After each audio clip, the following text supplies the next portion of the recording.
Salut tout le monde, je vous retrouve aujourd'hui pour un nouveau point lecture. Ça faisait encore une fois longtemps que je n'en avais pas fait un, à chaque fois je repousse, du coup mes lectures s'accumulent. Et là j'ai quand même pas mal de bouquins à vous présenter que j'ai lus ces derniers temps, et certains bouquins que j'ai abandonnés. Je les ai pas sur moi donc je pourrais pas vous les montrer, mais je vous en parlerai quand même, je mettrai peut-être une image du livre. Alors, la dernière fois que je vous quittais, je lisais Tout ton portrait d'Isabelle Wolf. Ça a été une très très belle lecture pour moi, je lui ai mis une note de 18 sur 20 il me semble. J'ai passé un excellent moment, j'ai beaucoup ri, j'ai été émue plusieurs fois et ça n'a pas été un coup de cœur tout simplement parce qu'à la fin j'ai été un petit peu déçue. Donc en fait, à y réfléchir, c'est vrai que je vois pas comment la fin aurait pu me plaire. J'ai essayé d'imaginer tous les cas de figure, je trouve qu'en fait là, il a fallu que l'auteur se dépatouille de son histoire parce que c'était une situation tellement... comment dire, enfin lisez-le, vous comprendrez, c'est assez spécial comme bouleversement des situations, enfin c'est un peu rocambolesque, donc c'est vrai que la fin du coup m'a un peu déçue quoi, mais bon, toutes les fins m'auraient déçue je pense. Voilà, donc, mais bon c'est quoi, c'est peut-être les 40, 50 dernières pages, voilà, tout le livre est vraiment excellent, excellent, excellent. Donc je sais plus si je vous avais dit la dernière fois, mais en fait c'est l'histoire d'une peintre qui fait des portraits d'absolument tout le monde et n'importe qui, c'est-à-dire ça peut aller des personnes célèbres, de la royauté, ou alors des gens lambda comme vous et moi. Et en fait, un jour, sa sœur lui demande de faire le portrait de son futur mari, donc son fiancé. Et elle accepte de le faire, mais le seul souci c'est qu'en fait elle ne le supporte pas. Donc c'est un peu délicat, voilà.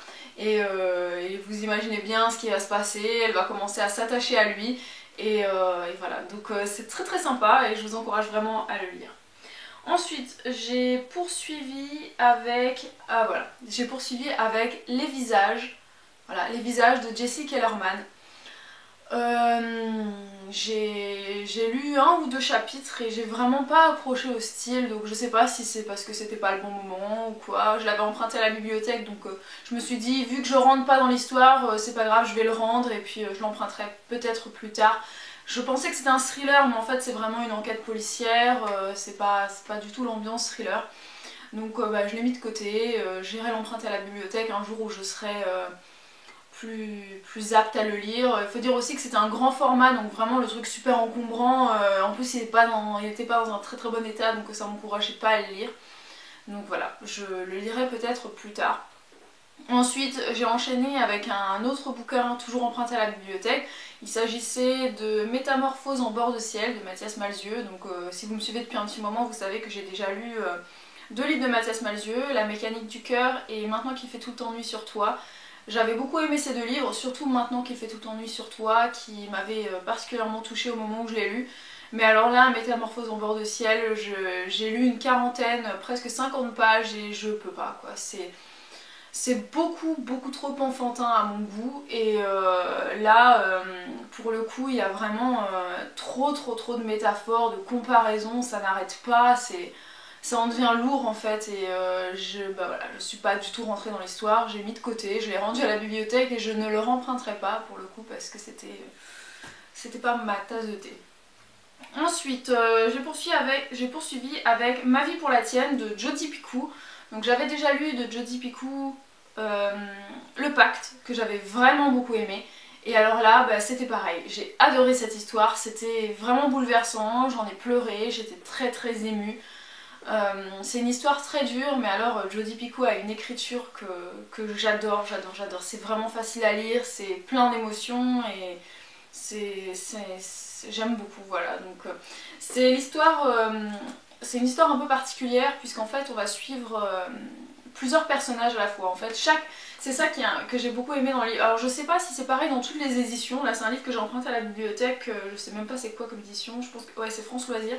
Donc je sais pas si c'est pareil dans les autres éditions, mais ici en fait on a chaque chapitre c'est un nouveau personnage qui parle. Et à chaque fois la police change, donc là vous le verrez pas de toute façon à la caméra, mais la police change à chaque fois que c'est un nouveau personnage, donc j'ai trouvé ce principe assez sympa, c'est divertissant, enfin, je trouve que ça fait passer la lecture encore plus vite. Et on suit donc toute une famille et puis des avocats aussi autour de cette affaire, parce que ce qui se passe c'est que c'est une famille c'est un couple qui a 2 enfants, donc ils ont un garçon et une fille, et leur plus jeune fille est atteinte de la leucémie, donc elle est mourante, et ils cherchent un donneur pour des dons de moelle osseuse, etc. etc. Au fur et à mesure, ils ont besoin de plus en plus de choses, hein, vous imaginez, avec l'avancement de la maladie. Et comme ils ne trouvent pas de donneur, ils décident de faire appel à un généticien pour concevoir un autre enfant qui pourrait avoir toutes les caractéristiques du donneur, parfait pour leur fille. Donc de cette fécondation in vitro, ils vont voir naître Anna, donc l'héroïne de l'histoire, qui est donc la sœur médicament, quoi. Elle ne vit que pour sauver et soigner sa sœur. Et elle en souffre, puisqu'elle vit comme si elle était malade en fait, hein. Elle est tout le temps à l'hôpital pour faire des dons de diverses choses.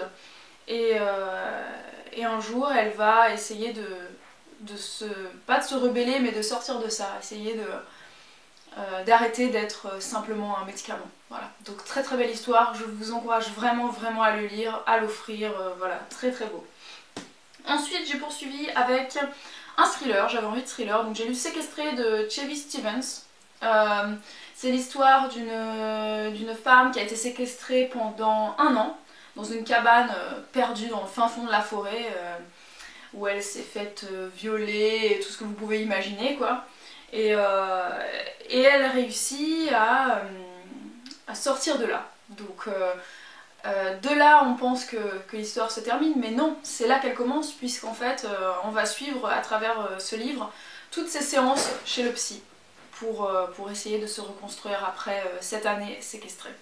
Très très bon, je lui ai mis une très bonne note à lire, ça se lit vraiment très très vite, il n'y a même pas 400 pages. C'est super bien, c'est très très prenant, ça vous prend vraiment aux tripes. Ensuite j'ai continué avec un petit roman d'amour, donc j'ai lu Les pages de notre amour de Nicholas Sparks. Je m'attendais à ce que ce soit un coup de cœur, puisqu'il y a des gens qui en parlent comme si c'était vraiment le livre magique, le livre à lire absolument. Il y a plein de gens, c'est leur livre préféré. Ça n'a pas été le cas pour moi, je pense que j'ai été un peu déçue parce que je m'en attendais, enfin j'en attendais beaucoup beaucoup. J'ai pas vu le film The Notebook, je pense que je le verrai bientôt. Mais ouais, je m'attendais à plus en fait, mais c'était très beau, hein. C'était vraiment très très beau, j'ai passé un très bon moment, je lui ai mis 18 sur 20, hein, donc c'est vraiment que je l'ai beaucoup apprécié, mais ça n'a pas été un coup de cœur. Donc c'est une histoire d'amour entre un homme et une femme. On va les suivre tout le long de leur histoire, et puis en fait c'est raconté par Noah qui...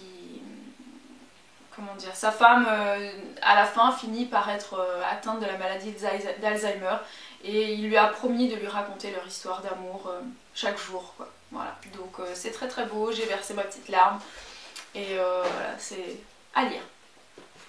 Et actuellement je lis 2 livres, donc je lis L'élégance du hérisson de Muriel Barbery, si je ne me trompe pas.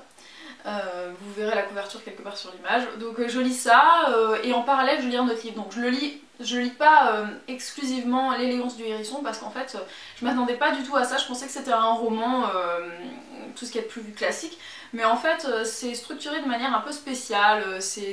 En fait c'est une réflexion sur la vie, je trouve. Donc pour moi c'est à lire de temps en temps en fait. Je me prends une petite dose, une petite bouffée de fraîcheur, c'est très très agréable à lire, c'est très bien écrit. Mais je ne pourrais pas me plonger et lire que ça en fait. J'ai besoin de me distraire avec d'autres choses. Donc là actuellement je lis L'armoire des robes oubliées de Rika Pulkkinen. Génial, voilà. Je suis presque à la fin puisqu'il me reste même pas... Il doit me rester 60 pages en fait. Vous noterez la très belle association. Voilà, j'aime beaucoup mon marque-page. Tous mes marque-pages faits par ma soeur, donc gros bisous à ma soeur. Et donc L'armoire des robes oubliées, c'est une histoire d'amour là aussi, et qui est racontée Enfin, comment vous résumer cette histoire? C'est une histoire d'amour, hein, voilà. Un jour, il y a une fille qui s'appelle Anna, qui va être chez sa grand-mère qui est atteinte d'un cancer. Et elle va fouiller dans son armoire et retrouver des vieilles robes à sa grand-mère, dont une qui ne lui appartient pas. Et là, elle va lui raconter un gros secret et une très belle histoire d'amour de son passé. Voilà, donc je vous laisse vraiment découvrir, c'est magnifique. J'en dirai pas plus dans mon prochain point lecture parce que, enfin si, je vous dirai si ça c'est fini en apothéose ou si ça a été un gros soufflet. Mais pour l'instant, c'est vraiment un très grand plaisir de lire ce livre. Voilà, j'espère que ce petit point lecture vous a plu, j'espère que j'ai pas trop tardé sur les livres. Mettez-moi un petit pouce bleu si vous avez aimé, n'hésitez pas à commenter pour me dire si vous avez lu certains de ces livres et si vous les avez aimés. Et n'hésitez pas non plus à me dire ce que vous lisez actuellement, si vous avez des livres à me conseiller, etc. Même si j'avoue que ma palle commence à être assez conséquente, hein, surtout pour moi. Je veux dire, une trentaine de livres, je sais que ça peut paraître peu pour certains, mais pour moi c'est quand même énorme. Donc voilà, je vous fais des gros bisous et je vous retrouve très vite pour de nouvelles vidéos. Ciao!